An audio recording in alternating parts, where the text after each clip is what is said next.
ஒரு காட்டில் வாழ்நாள் முழுக்க வேட்டையாடி அலுத்துப் போன புலி ஒன்னு ஒரு தொழிற்சாலை ஆரம்பிச்சுது. அங்கே ஒரு எறும்பு வேலை செஞ்சுது.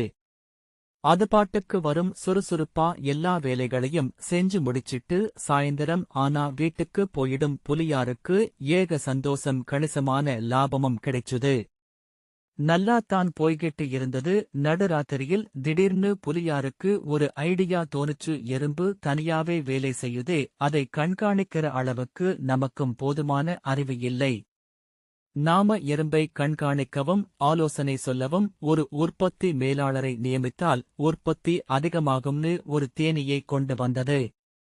அந்த தேனீயும் வேலையில் ஒரு புலிதான் போல பல கம்பெனிகளில் வேலை செய்த பழுத்த அனுபவசாலி. இப்போ அந்த கம்பெனி எல்லாம் இருக்குதான்னு கேட்காதீங்க. அந்த தேனீ சொல்லுச்சு, பாஸ், எறும்பை அதன் போக்குல விட முடியாது. அதுக்கு முறையான ஒர்க் ஷெட்யூல் போட்டுக் கொடுத்தால் இன்னும் கூடுதலா வேலை வாங்கலாம். அதுக்கு நிறைய வேலை இருக்கு. எனக்கு ஒரு செக்ரட்டரி வேணும்னு கேட்டுச்சு. புலிக்கு ஏக சந்தோஷம். இந்த தேனீ என்னமா யோசிக்குது, நமக்கு இவ்வளவு நாளா இது தோணலையேன்னு ஒரு முயலை செக்ரட்டரியாக்குச்சு. அத்தோட புலியார் நமக்கும் கொஞ்சம் தெரியும்னு காட்டிக்க ஆள் போட்டாச்சு. இனிமே எனக்கு தினமும் வேலை முன்னேற்றம் குறித்து ரிப்போர்ட் வரைபடமாவும் அட்டவணையாவும் கொடுக்கணும் என்று சொல்லுச்சு. ஓகே பாஸ், அதுக்கென்ன, பிரமாதமா செஞ்சிடலாம். அதுக்கு ஒரு கம்ப்யூட்டர், பிரிண்டர், புராஜெக்டர் எல்லாம் வேணுமே. நது அப்படியே வாங்கிடுச்சு. ஒரு கம்ப்யூட்டர் டிபார்ட்மெண்ட்டும் பூனை ஒன்றின் தலைமையில் அமைச்சாச்சு. இப்போ ஏகப்பட்ட கெடுபிடி நெருக்கடிகளால் விரக்தியடைந்த அந்த எறும்போட வேலையில் ஒரு தொய்வு வந்துச்சு. உற்பத்தி குறைந்தது. புலி நினைச்சது எல்லாம் சரியா இருந்தும் ஏன் இப்படி? தேனீயோட ஐடியாக்களை எறும்புக்கு விளக்கமா எடுத்துச் சொல்ல ஒரு தொழில்நுட்ப ஆலோசகரை போடுவோம்னு ஒரு குரங்குக்கு அந்த வேலையை கொடுத்தது.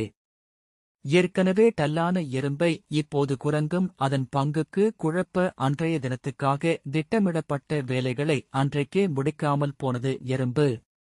மேலும் உற்பத்தி குறைவு, நஷ்டத்தில் இயங்கியது.